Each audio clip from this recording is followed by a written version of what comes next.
नमस्कार, आपके साथ मैं हूं आयुष सूर्यवंशी। यूपी के सियासी महासमर में अब काशी सियासी सुरमाओं का अखाड़ा बन गई है। खासकर बीजेपी पूर्वांचल को साधने के लिए काशी क्षेत्र में पूरी ताकत झोंक रही है। इसी मकसद से बीजेपी के तमाम दिग्गज काशी इलाके में लगातार कैंपेन में जुटे हैं और खुद प्रधानमंत्री नरेंद्र मोदी से लेकर बीजेपी के तमाम दिग्गज नेता काशी में धुआंधार प्रचार कर रहे हैं। पूर्वांचल साधने के लिए काशी पर फोकस क्यों जरूरी है? आखिर काशी मॉडल को लेकर पीएम इतने गंभीर क्यों हैं? और लखनऊ की सत्ता के लिए काशी जरूरी क्यों है? पीएम मोदी के घर में सीएम योगी की क्या ये परीक्षा भी है? और काशी मॉडल से क्या विपक्षी दल हारेंगे? इस पर आज का सबसे बड़ा मुद्दा। इसी पर अपने पैनल के साथ हम चर्चा भी करेंगे, लेकिन ये रिपोर्ट देखिए उससे पहले। भारत माता की, भारत माता की। मुलायम सिंह यादव, अखिलेश यादव, संघर्ष करो, हम आपके साथ हैं। जय जय श्री राम। यूपी कह रहा है आएगी तो भाजपा ही, आएगी तो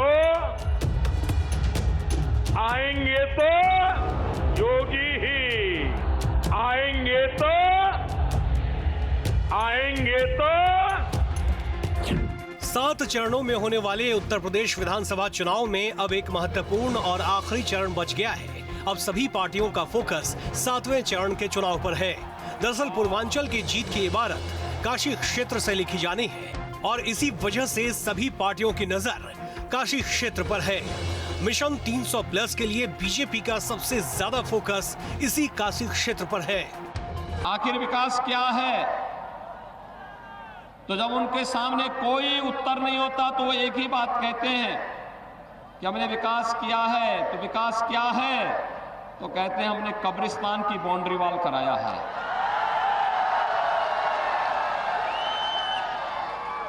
यानी विकास के लिए उनके पास गिनाने के लिए कब्रिस्तान की बाउंड्री वॉल है। लेकिन हमारे पास एक जनपद, एक medical college, express highway, inter state connectivity, सबको बिजली, पर्याप्त बिजली, कोरोना कालखंड में फ्री में टेस्ट, फ्री में उपचार, फ्री में वैक्सीन। कितने लोगों ने वैक्सीन ले ली है? पूर्वांचल की सियासी जमीन पर अब रणनीति काशी क्षेत्र की सीटों को फतह करने की है और मोदी के संसदीय क्षेत्र में सीएम योगी का लिटमस टेस्ट भी है। 2017 की रणनीति और आंकड़ों पर भी नजर डालिए। 2017 में मोदी फैक्टर दिखा था। पीएम ने 2017 में 3 दिन तक प्रचार किया और सभी 8 सीटें बीजेपी गठबंधन को मिली।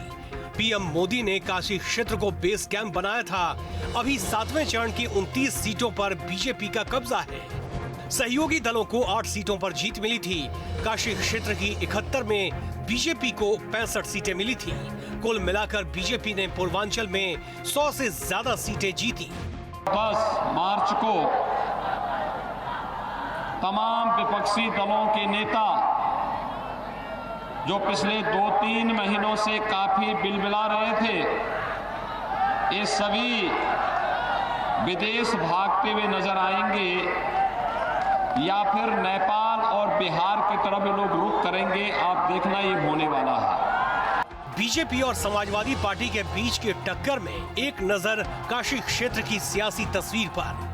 काशी क्षेत्र में 12 जिले आते हैं। इन 12 जिलों में फिलहाल विधानसभा की 71 सीटें हैं, यानी काशी क्षेत्र में यूपी की कुल विधानसभा सीटों की 17.61% सीटें हैं, जबकि जौनपुर, भदोही, मिर्जापुर, सोनभद्र, चंदौली, वाराणसी और गाजीपुर में 7वें चरण में चुनाव है। इस बार बीजेपी अपने गढ़ को बड़े मार्जिन से फतह करना चाहती है। इसलिए पार्टी की कोशिश है कि जाति के बजाय विकास के साथ साथ धार्मिक और सांस्कृतिक एजेंडे पर चुनाव हो, क्योंकि पूर्वांचल में हिंदुत्व की धार जितनी गहरी होती जाएगी, लखनऊ का सिंहासन और करीब होता जाएगा। Team news state. तो काशी में प्रधानमंत्री नरेंद्र मोदी 2 दिन रहने वाले हैं। उससे पहले 23 और 24 फरवरी को काशी के 5 जिलों में दरअसल प्रधानमंत्री की रैलियां हुई थी और 23 फरवरी को कौशाम्बी से प्रधानमंत्री नरेंद्र मोदी ने प्रयागराज समेत पूरे इलाके को साधने की कोशिश की।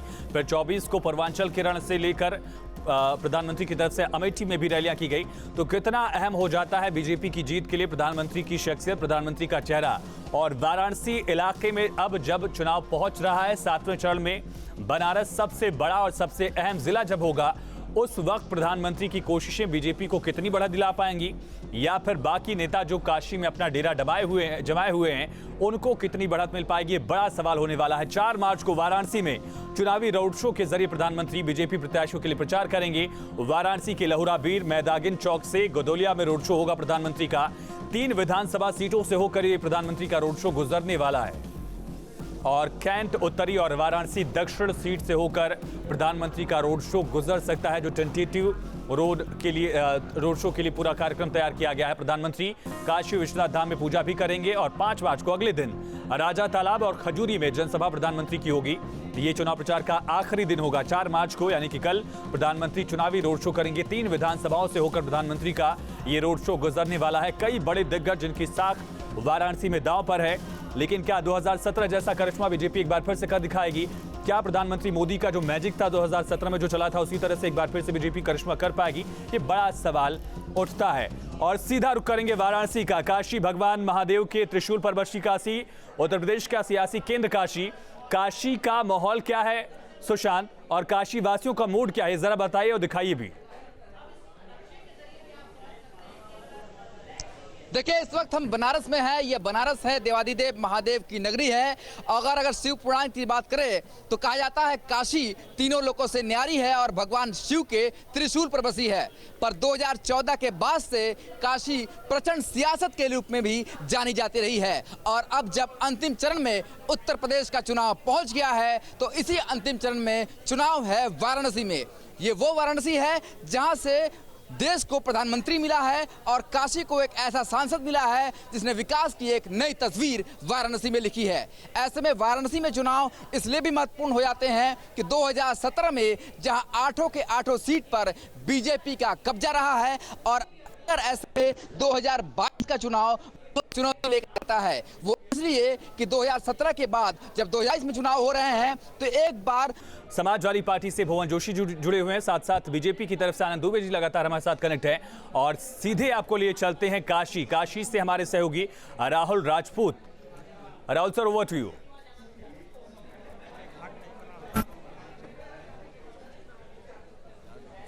जाहिर तौर पर अब रण 7वें चरण के लिए, और काशी इसलिए महत्वपूर्ण क्योंकि पीएम का संसदीय क्षेत्र है और जिस तरीके से विकास कार्य है हुए हैं, लगातार पूरे देश में काशी मॉडल को रखा जा रहा है। केवल काशी नहीं, काशी परिक्षेत्र की बात करें तो आसपास के जिले, चाहे हम बात करें जौनपुर की, चंदौली की, मिर्जापुर की या फिर भदोही की, इसके अलावा कई जिले ऐसे जो कि महत्वपूर्ण है। 2017 में यही जिले, कई जिले ऐसे जहां पूर्ण बहुमत बीजेपी को मिली थी, यानी कि सबसे ज्यादा सीटें इन्हीं क्षेत्र से बीजेपी के खाते में गई थी। और ऐसे में ये जानेंगे, जिस तरीके से लगातार सीएम योगी काशी पहुंचते रहे, क्या कुछ उन्होंने किया, क्या कुछ खास रहा, किस तरीके से पूरा काशी परिक्षेत्र, काशी मंडल, क्या लिटमस टेस्ट 7वें चरण के लिए होने जा रहा है। हालांकि अपने मेहमानों से भी जानेंगे काशी मॉडल किस तरीके से पूरे देश में और प्रदेश में 7वें चरण में ये बनारस महादेव की नगरी काशी महत्वपूर्ण चुनाव के मुद्दों को लेकर। ऐसा है, वाराणसी जो परिक्षेत्र है ये पूर्ण रूप से धार्मिक क्षेत्र है और यहाँ से 2 बार इस परिक्षेत्र ने प्रधानमंत्री दिया है, जिसका असर वाराणसी के पूरे मंडल पर पड़ा हुआ है, जिसका पूर्ण रूप से विकास हुआ है। एक विश्वनाथ जी के पास जो कॉरिडोर बना है, न भूतो न भविष्यति, आज तक इतनी सरकारें रहीं लेकिन किसी ने काशी पर ध्यान नहीं दिया, और इतने मुख्यमंत्री हुए लेकिन कोई भी काशी नहीं आता रहा। इस देश का सौभाग्य है कि मोदी जैसे प्रधानमंत्री और योगी जैसा मुख्यमंत्री दिन प्रतिदिन वाराणसी में आए और पूरे परिक्षेत्र का, पूरे उत्तर प्रदेश का जनता की रक्षा करते हुए पूर्ण रूप से इस काशी का विकास किया है। और ऐसा विकास किया है जो न भूतो न भविष्यति, इस तरह का विकास कोई नहीं किया। इसलिए आयुष, आपने सुना, न भूतकाल में न भविष्य काल में ऐसी तस्वीर काशी की नजर आएगी। हालांकि पीएम पहुंचने वाले हैं वाराणसी और अलग अलग जिलों के जो उम्मीदवार हैं बीजेपी के, वो भी मंच शेयर करेंगे। ज्यादा जानकारी के लिए हम रुख करते हैं अपने सहयोगी सुशांत का। बिल्कुल, बनारस को ये कहा जाता है कि बनारस ने जिसे स्वीकार कर लिया उसे सीधे सीधे सत्ता की कुर्सी जरूर मिलती है, क्योंकि पूर्वांचल से सीधे लखनऊ का रास्ता तय किया जाता है। हमारे साथ कुछ कवि भी हैं, वो अपने कविता के माध्यम से इसकी चुनाव की जो यहाँ पर सरगर्मी है वो बताएंगे। सियासत किस तरह से गर्म है, कुछ अपने कविता बनारस के बारे में बताइए। नमस्कार और आपके सभी को मेरा सादर प्रणाम। बहुत बहुत धन्यवाद। जैसा कि आपने पूछा है, चुनावी माहौल चल रहा है। बिल्कुल, चुनाव जैसे ही शुरुआत हुआ, बहुत सारे लोग अपने अपनी तरीके का बयान देने लगे। कोई पुलिस पे गुस्सा निकाल रहा था, कोई जिन्ना को कुछ बता रहा था। तो बताइए। कविता के माध्यम से कहता हूँ, क्योंकि कवि हूँ मैं, कविता के माध्यम से बात कर रखता हूँ कि जिन्ना पर बोल कर वो ज्ञान बांट रहे थे, जिन्ना पर बोल कर वो ज्ञान बांट रहे थे, सुना है पुलिस वालों को भी डांट रहे थे।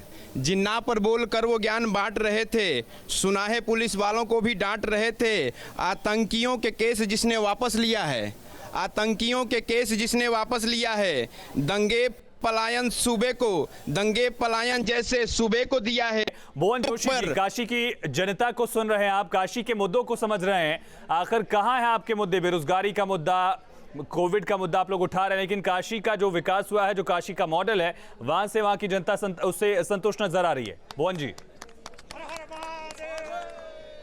उसको सुनना था। मैं उम्मीद करता था कि कवि जो होता है, जहां ना पहुंचे रवि वहां पहुंचे कवि। कवि काश 700 किसानों के दर्द को भी समझ जाते।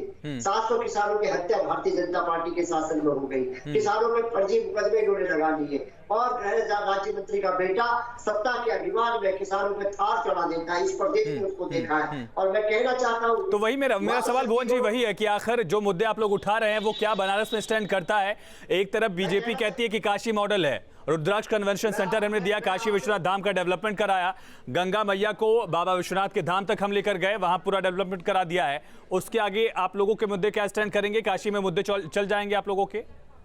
देखिए, मैं कहना चाहता हूँ, जो समाजवादी पार्टी चुनाव लड़ रही है किसानों के मुद्दे पे, मजदूरों के मुद्दे पे, बेरोजगार युवाओं के मुद्दे पे, जिनपे भारतीय जनता पार्टी ने डंडे चलाने का काम करा, उन परीक्षार्थियों के लिए जिनकी परीक्षाएं लगातार रद्द हुई है, हम उस मातृशक्ति के लिए लड़ रहे हैं जो बेटी बचाओ बेटी पढ़ाओ कह के आए थे। और लेकिन बेटी पढ़ाओ बेटी बचाओ, लेकिन भारतीय जनता आनंद दुबे जी, बुनियादी मुद्दे काशी में चल जाएंगे। एक बार फिर से समाजवादी पार्टी का दावा है, बेरोजगारी का, किसानों का मुद्दा, कोविड का मुद्दा चल जाएगा। संक्षेप में फिर से चलेंगे काशी के घाटों से काशी वासियों के मुद्दे को समझेंगे और ये भी जानेंगे कि इन मुद्दों का असर है कि नहीं है। जल्दी से आनंद दुबे जी बताइए।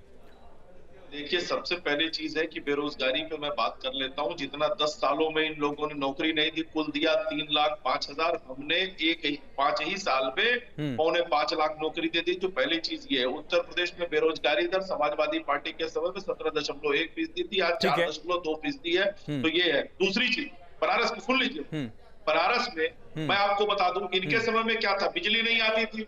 बिजली आती थी तो तारे सड़कों पर लटकती रहती थी। आज बनारस में कहीं भी आपको खुला तार नहीं दिखेगा। इसके अलावा बनारस की सड़कें कितनी सुंदर हुई है, ये देख लीजिए। किसानों का मुद्दा, जल्दी से किसानों पर बोलिए, फिर जाएंगे काशी। विश्वनाथ कॉरिडोर का काम हुआ है, किसानों पर बोलिए।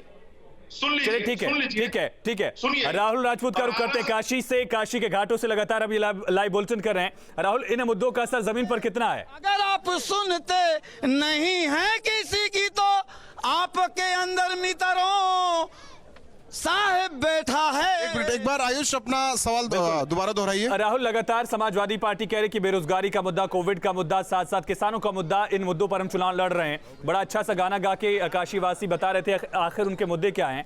जरा समझिए इन मुद्दों पर कितना वोट पड़ने वाला है। जी ठीक है, तो जरा कविता के जरिए महंगाई या फिर किसानों का मुद्दा हो, कोरोना काल चला गया, बेरोजगारी का मुद्दा, कुछ है कविता में? किन मुद्दों के साथ वाराणसी वासी, काशीवासी, महादेव नगरी के लोग जाएंगे वोट डालने? आपने जितनी चीजें बताई हैं, हमारा 61-62 का खत्म हो गया है, 63वां का उम्र है। 61-62 खत्म हो गया है, ये 63 का उम्र है। हमने आज तक बचपन से यह सुनते आया हूँ, महंगाई है। कक्षा 6 में पढ़ता था तब भी महंगाई थी, 12 में आया तब भी महंगाई थी, बेरोजगारी थी, सब कुछ थी, लेकिन कुछ ऐसा नया आया है जो आज तक धरती पर नहीं आया था। क्या? इस हिंदुस्तान में लोगों के अंदर एक जागरूकता, साफ सफाई करने की। दो लाइन कविता के जरिए। नेता कुछ है परदेसी, साथ क्या निभाएंगे, सुबह पहली गाड़ी से घर को लौट जाएंगे, जब तलक विपक्षी हैं तब तलक ही सुधरे हैं, दल बदल के आए हो क्यों, दोष किसका है, बन गए हैं सब मंत्री, ये इम्तिहान किसका है, ये उजड़ा घर भुला दो मगर ये तो बता दो, ये 100 करोड़ का हैवी मकान किसका है। तो जब तलक विपक्षी हैं तब तलक ही सुधरे हैं, मिल गई अगर कुर्सी देश बेच खाएंगे, लगता है अखिलेश जी जात भूल जाएंगे, सुन्नी मानेंगे इन्हें पर सया न मानेंगे। आपने अखिलेश यादव का नाम लिया, हमारे साथ उनके प्रवक्ता भी जुड़े हैं। जोशी साहब, बनारस में पीएम के संसदीय क्षेत्र में सीएम योगी लगातार आते रहे, आपने सुना किस तरीके से काशीवासी जोर लगा रहे हैं।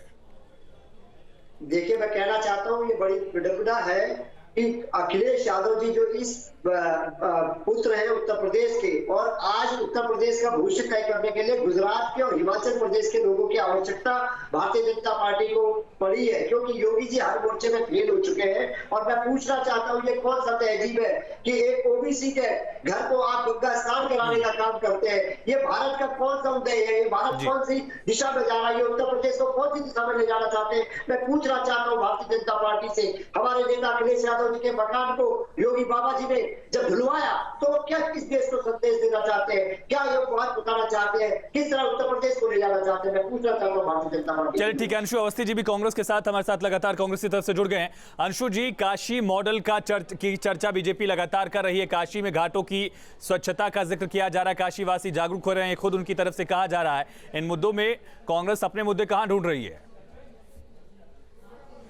तो देखिए, हमारे मुद्दे तो पूरे उत्तर प्रदेश के लिए हैं। भारतीय जनता पार्टी को जहां सुविधा होती है वहां वो अपने हिसाब से मनमाफिक बात करते हैं, लेकिन काशी की ही बात कर लें तो अभी भी मां गंगा, जिनको लेकर कहा था प्रधानमंत्री जी ने कि मां गंगा ने बुलाया है, लेकिन सच्चाई क्या है, अब एनजीटी की रिपोर्ट उठाकर देखिए। हम तो कहते हैं इधर उधर राजनीति की बात करते हैं साथ में, लेकिन आंकड़ों को भी उठा के लेके चलिए। हाईकोर्ट ने मां गंगा की सफाई को लेकर फटकार लगाई। कोरोना काल के समय जिस तरीके से मां गंगा में लाशें तैर रही थी, और वही बनारस और इलाहाबाद का मां गंगा का आंचल था जहां पर लाशों के ऊपर जो रामनामी चादर थी वो भी सरकार ने छीन ली, कभी भूल नहीं सकते।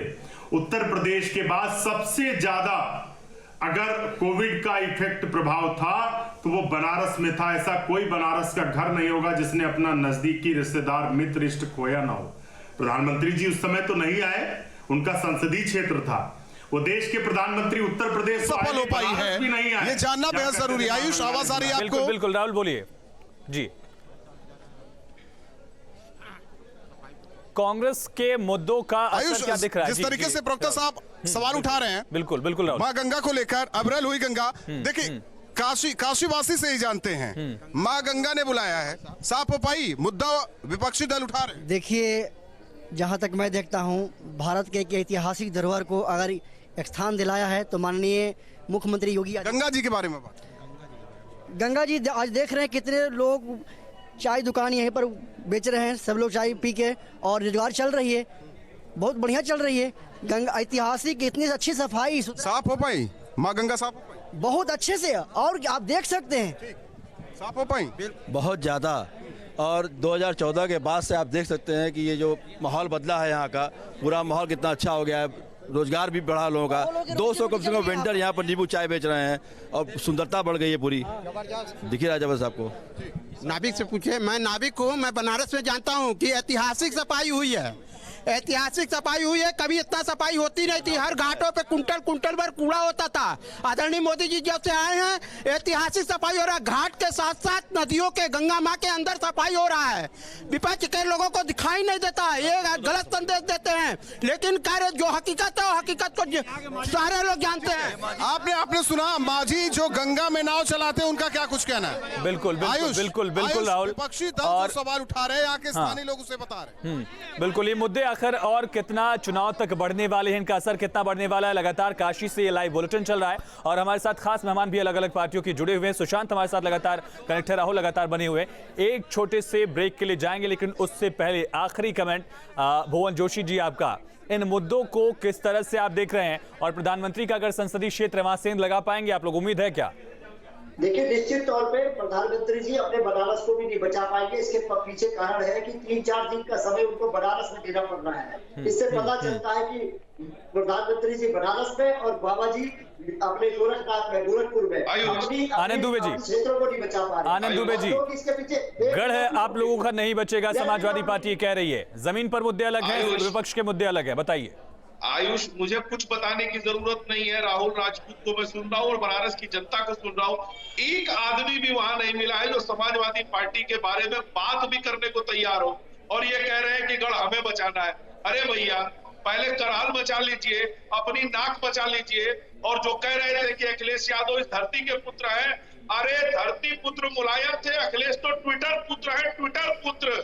चलिए, बहुत शुक्रिया आप सभी का इस चर्चा में जुड़ने के लिए, अपनी बात रखने के लिए। सबसे बड़ा जो पहलू है वो अब काशी की लड़ाई की तरफ है।